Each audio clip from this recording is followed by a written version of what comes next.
Christian Weij, off you go.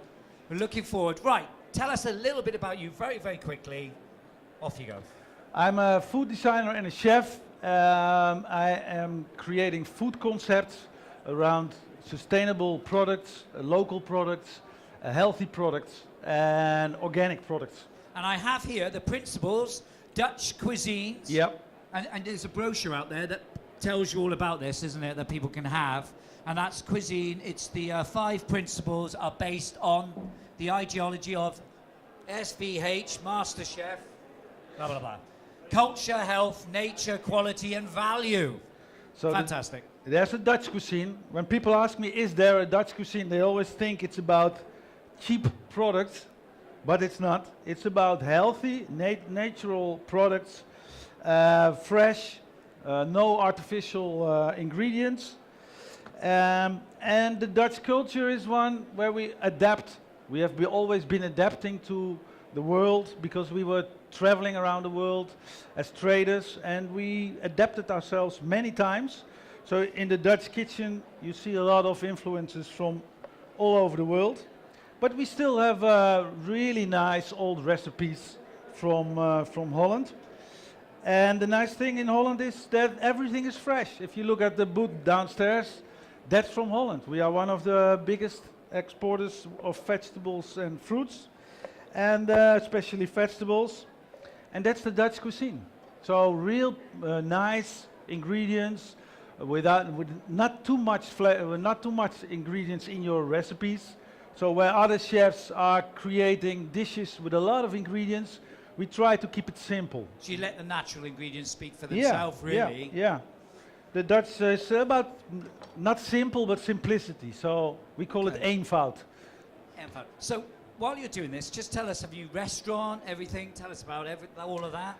I don't have a real restaurant. I have a pop-up restaurant, so I go around my own town and create a restaurant in a farm or an abandoned factory or in the middle of the forest. And you do demos? I believe you do demos. I do a lot of demos and a lot of master classes, workshops, and I'm a guest. For Michelin chefs, I was reading. Yeah. Fantastic. So, thanks for the help. Pleasure. And today I will make 2 dishes and a soda, because we also have some products from in the booth which are not from Holland, but we trade with.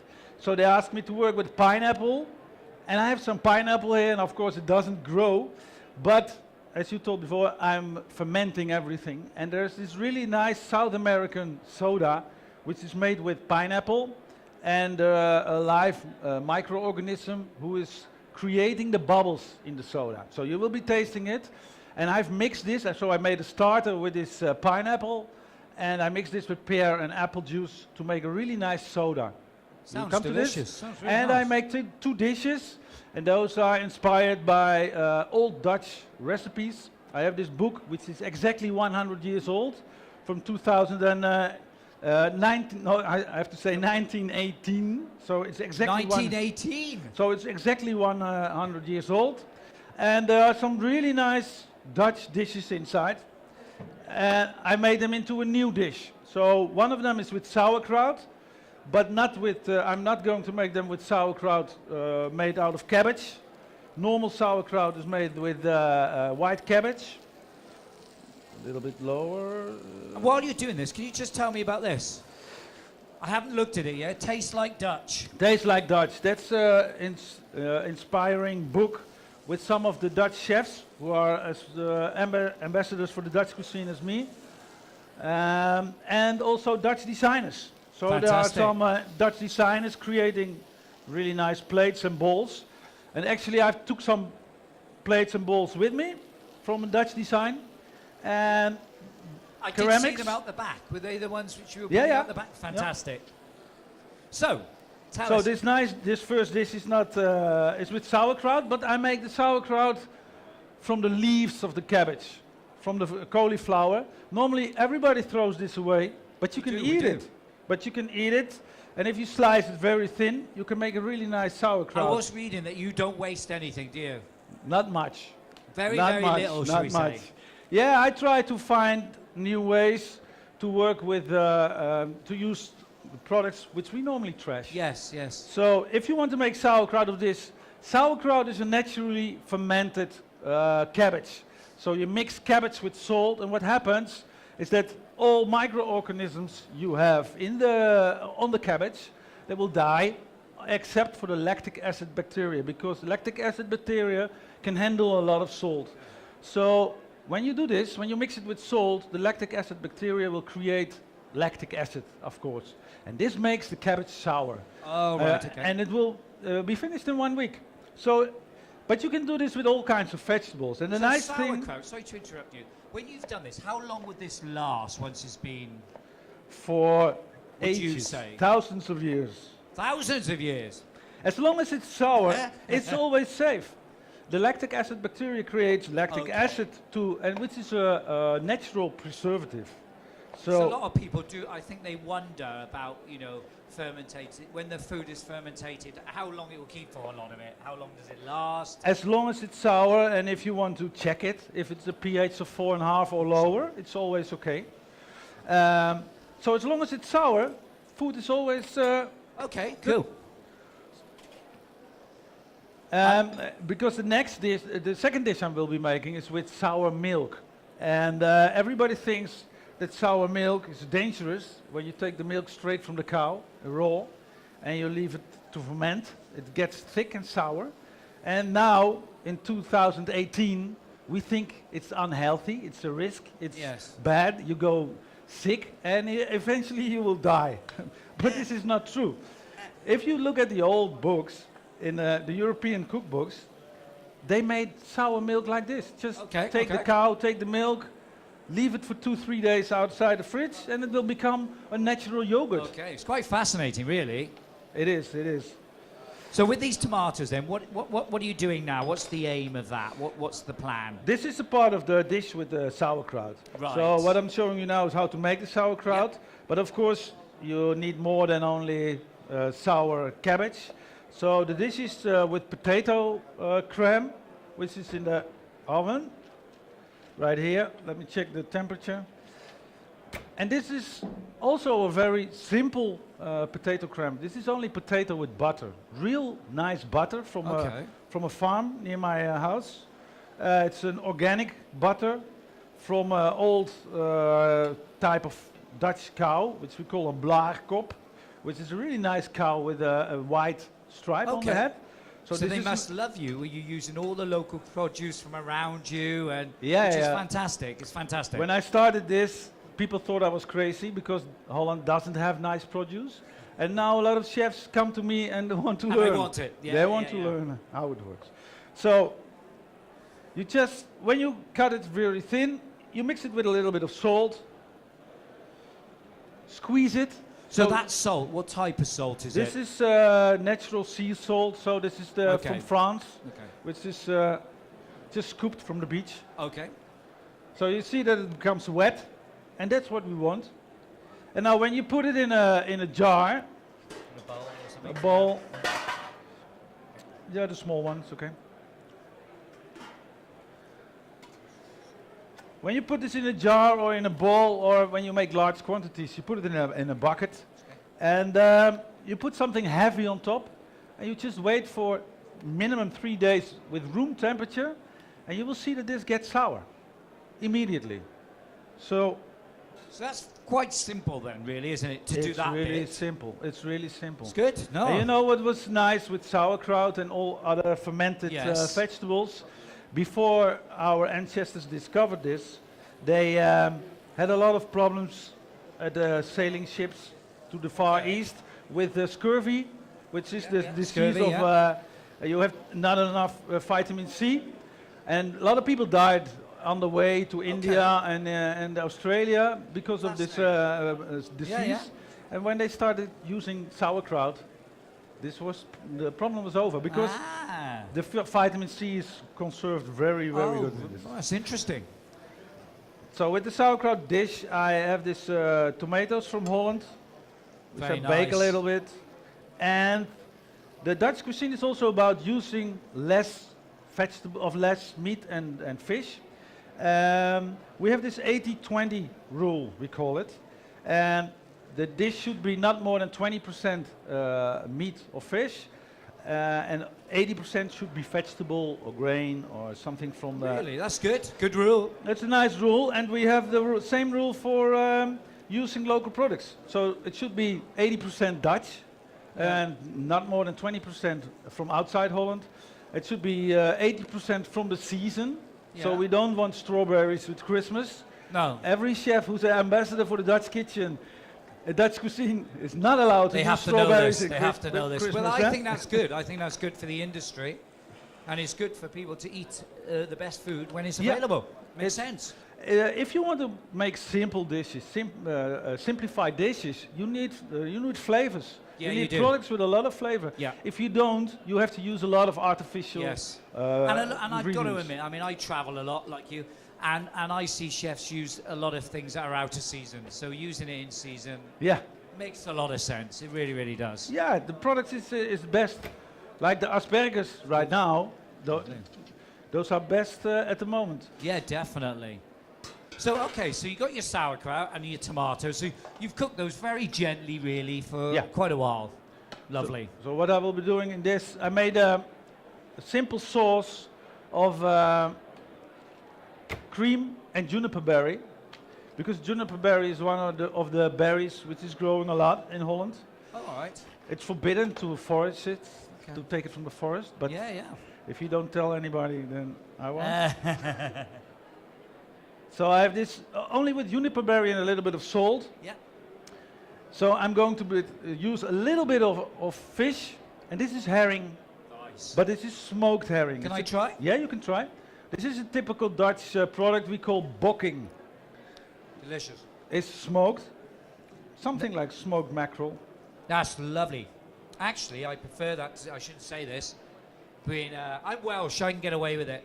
Yeah, I actually prefer that to smoked mackerel. yeah. Nice, very nice taste. Yeah, it's got that little hint, and it tastes fresher. It doesn't taste so, it's not so smoked as some of them. No, no. Very nice. So the first dish is almost ready. Here's the juniper berry. Look, What temperature? I have some nice juniper berry. Can you guys see that? That's the juniper berries. Oh, they smell lovely. Very nice, very nice. So I will make plate one dish. Yeah. So this is the Dutch cuisine dishes we have here. I have the small bowl as well. Those are made with ceramics, the clay from the Dutch ground. So Really? what the designer is doing, they are looking in Holland Yep. and trying to find different types of clay and make dishes out of it. So this is a real Dutch dish. Oh, I really like them. I will take them back to Holland. Huh? Got my eye on them. So Actually, a lot of chefs today now, a lot of the fashion is this sort of bowls now, and a lot of chefs Yeah. are tending to use them a lot yeah, in the restaurants. looks good. The plates, all the rest of it. Lovely. So I have the potato cream made with only a bit of butter. Put this A little bit on on there. the bottom. So we are 3 days later, and I have the sauerkraut here. 3 days later with the sauerkraut. Look, guys, nice. Looks good, huh? It does look good, actually. You want to taste? I'm going Yeah. to taste. This is the advantage of doing what I do. You can eat everything. I mixed some cucumber in. That's lovely. That's different. I like it. I really like it. Yeah, It's you nice. still taste cauliflower. It's different than normal sauerkraut. Taste the cucumber. You can taste the cauliflower. Yeah. So we have it like this. Tomato. Very nice. And a bit of the. Let me see. Where's my? Spoon? No, Yeah, just grab whatever you need, chef. that's the problem. I don't have gloves, huh? Oh, these are for you. These are for you. Yeah. That's why I put them there. All yours. Next time, get me XXL gloves. I know XXL. He's right, prima donna. Yeah. So I have the bokking herring, the smoked herring over You here. say bocking. Bokking. Lovely. A little bit of that. Yep. It's a very nice combination with the tomato, the sauerkraut, the potato. A little bit of the sauce. Very nice. The recipe is on the tables, huh? Yep, you can recipes use- on the tables, don't forget everyone. and I get some extra juniper berry. You know, juniper berry is the main ingredient of gin. Yep. You know, correct. gin is coming from Holland. Really? It is. Do It we all, should is that true? Yes, you should call it Look, the embassy. Geneva. I'm not going to argue Yeah, with the yeah, embassy. yeah, They're no. looking at me as if to say, No, no, yes, no, it no. is. Yeah, thank you. We I should- believe you. We should call it Geneva, which is the real original Okay. gin. Point taken, yeah. And the Dutch king, what was his name? Willem, which Yep. came from Holland and Yeah. married with the Dutch or the English queen. Yeah. He was missing his Geneva, and he asked English brewers or English, Yeah. how you call them, stokers, to make Geneva, and that became gin. Okay. You didn't know? No, I didn't know. See, No. I'm learning so much. Yeah, yeah. So this is the first dish. Lovely. They Alright, will take it to the Do you back. want me to take that out the back and build Yeah. it for you? Yeah. While you're doing dish 2. Yes. So you have I'll take everything. that as an example. Yeah. I'm out the back getting this ready for you guys, all right? So I'll leave you in our capable hands here, Yeah. Christian. Take this one as well, huh? I will. The potatoes. I'll do. I will make the. Carry on. Yeah. So, let me talk a little bit about the soda, because I think it's really nice for chefs to create their own soda. When I go to a restaurant with my wife and she's drinking wine, I have to drive, and what can I get from the chef is a bit of water or orange juice or cola or something else, but that's not what I want. If I have a nice dish like this, I want to drink something which is pairing really nice with my food. So I'm trying to teach chefs to make their own soda, like champagne, but then from other ingredients. And this one I made with pineapple, because on the pineapple is a lot of yeast and all kinds of microorganisms, and those microorganisms, they ferment my soda, and they create carbohydrates, and they make these bubbles inside my soda. So what we do, we just make this very fine, very thin, and mix it with water and sugar, and you mix every day some oxygen in by shaking your bottle or mixing it with a spoon, and after a few days, those yeasts are doubling and doubling and doubling. After a few days, you will smell things like lactic acid and a bit of alcohol, and you have a starter where you can make any kind of soda. If you mix this with anything with sugar and you close it, you get bubbles. So you can mix it with apple juice, you can mix it with tea, with sugar, if you want to make iced tea, natural fermented iced tea. And I made this with Dutch pears and apples, and if you listen, you hear it. So this is a naturally fermented soda with a natural bubble, and this bubble is much nicer than a bubble from cola. This is much more like champagne or really the best beers, which are fermented for the second time in the bottle. You get the same bubbles. We have to wait, because if I open it right now, I will be really dirty. So we wait for this. And it's really easy to make, and you can make all kinds of sodas with this. And the nice thing is, you can put as much sugar in it as you want. Normal sodas are with 100, 110 grams of sugar per liter. And in this sodas, well, 10 grams is enough. You need a little bit of sugar for the fermentation to start. But more than 10 grams you don't have to put in. So you make a nice, healthy soda as well. Especially because of the lactic acid bacteria. Those are probiotic as well. It's almost done. Nice. So I have a second dish. And the second dish is also inspired by an old dish from Holland. This one is almost completely in the book of 1918. I changed it a little bit, but the basic is the same. It's the sour milk with what we call Haagse bluff. And we call it wiped air from Den Haag. Don't ask me why it's called this way, but it's Haagse bluff, which is egg white. We mix it, we wipe it until it's foamy and with sugar, and juice of the red berries. It's a really typical Dutch recipe.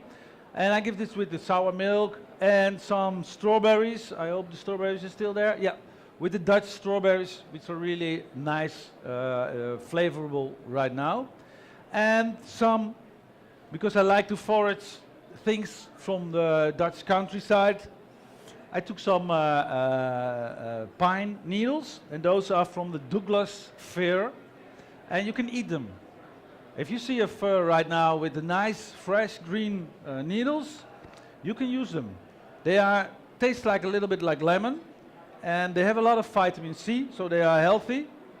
And you can eat them right this way, or make syrup out of it, or ferment them to last for a long time, or make all kinds of dishes with it. It's really nice. It will be on top of the second one.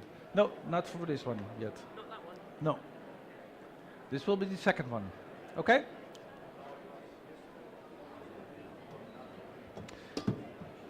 If you have any questions, ask me. So I already started with egg white foaming, because they only have machines here which are this big. So I had to do this by hand. So we're mixing the egg whites, and I have put in some honey. The first dishes are done. Yeah, I told them about the plates. So this is the Dutch design plate with the Dutch cuisine dish on top. Nice. I'm busy with the second plate, which is my dessert. And I always like to change products which are coming from outside of Holland for Dutch products. So that's why I use the pine needles, because there are a lot of vitamin C inside. Taste them. And really nice, bit of lemon salt, sour. But also sugar. I don't want to use too much sugar, but I use honey. This is from a beekeeper in my town, and this is called heather honey. So this is only from last August. I use this in the Haagse Bluff. I told them about the Haagse Bluff. Eh? You ever tried it? No. I might have. Yeah, I maybe. can't remember. So this is egg white with honey, and So egg white, honey, whipped up. yes, and I'm going to put some red berry juice in. Red berry juice, yep. Oh, Yeah. that was the one you were telling me about earlier. Was that the one you were telling me about? No. No. Something else you were telling me about. So bit by bit. Oh, yes, you did. That's Yeah. beetroot. No. What's That's in the there? beer. Go on, tell me. That's this one. You talk about my See, you're beer. confusing me, chef. Yeah, Already. Doesn't take much. I took a Dutch beer as well. Yeah. Go on, carry on, chef. I love the combination. It's different. Did It's you try different, it? Isn't it nice? Do you like it, guys? Yeah, it's different. It's nice, isn't it? Nice. So we So, get sorry, what's in there altogether? just the juice of the red berries. Oh, fantastic. Aalbessen Beautiful. on Dutch, Got it, got it. which is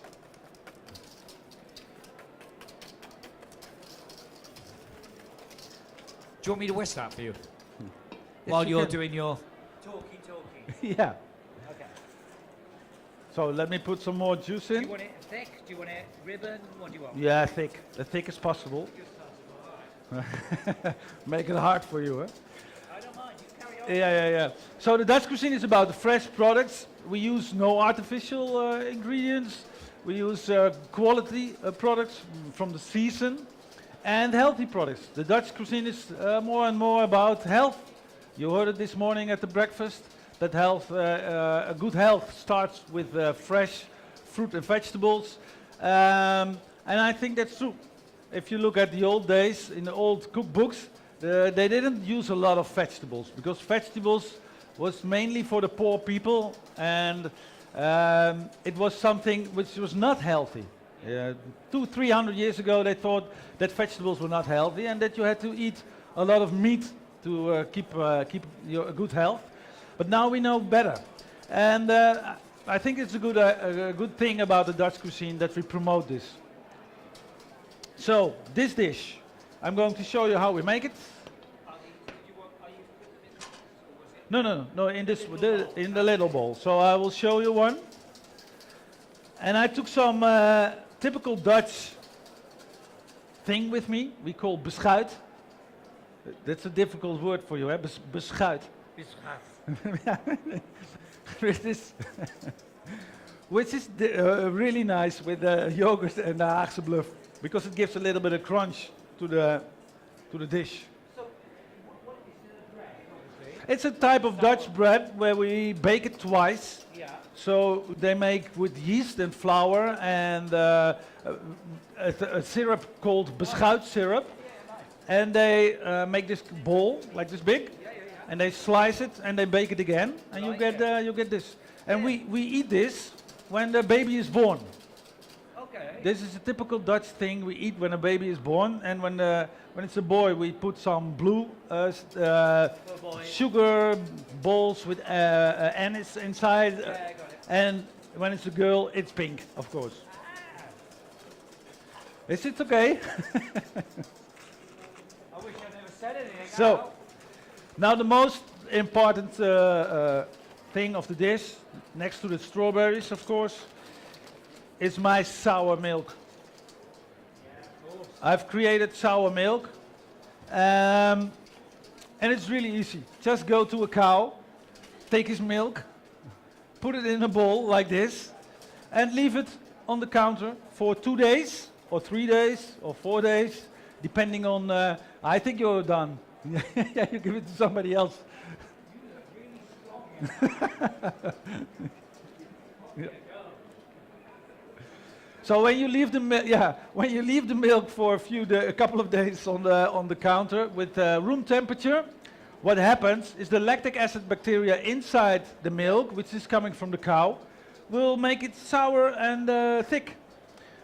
And the nice thing is that yogurt, what we all eat in Europe now, is coming from Bulgaria, and it's just milk, which 100 years ago the Bulgarians left outside for a few days, and this became famous. But in the whole of Europe, we were eating sour milk.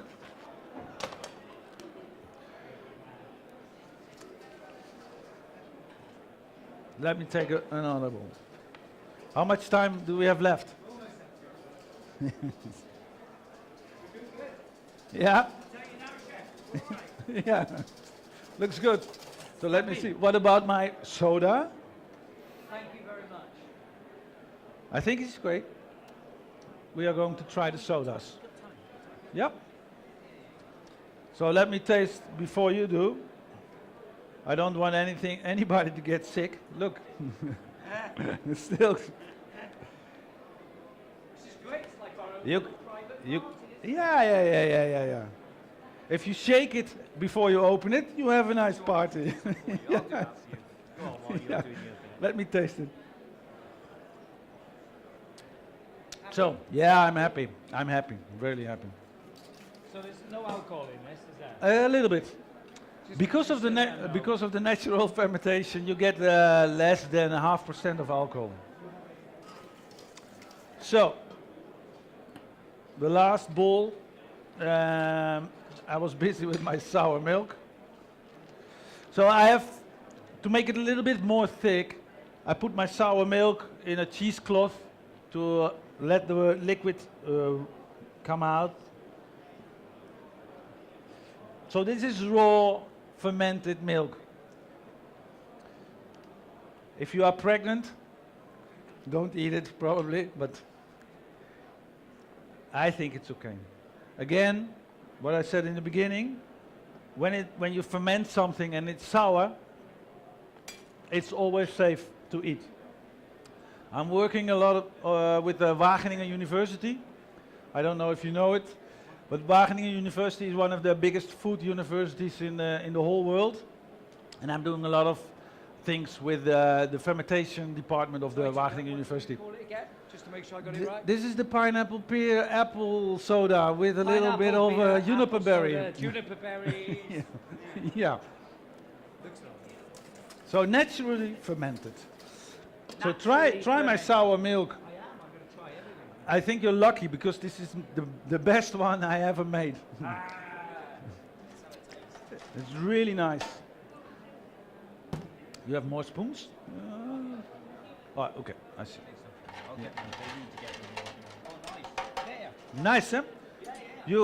It is like yogurt, but a really better taste. The Yeah. flavor is more like walking on a cow on a Yeah. Sunday morning. Precisely. Yeah, If you just went to the cows and did it yourself. yeah, exactly. So we put a little bit of the sour milk.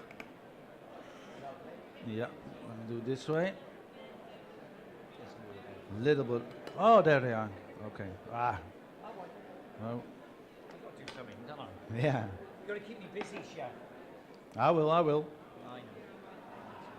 That's nice. There you go. So we put in a little bit of the beschuit, Yeah. like this. Of course, the strawberries. No, maybe. Yes. Oh, there. We got more. So we have the sour milk, we have the Haagse bluff, beschuit, strawberries, and just a little bit of the Douglas fir Niels. Yeah. The next dish in the bowl, chef. Lovely. So this is it. You want to taste the first one? I will taste the first one. Let me have my spoon. Oh, I forgot something.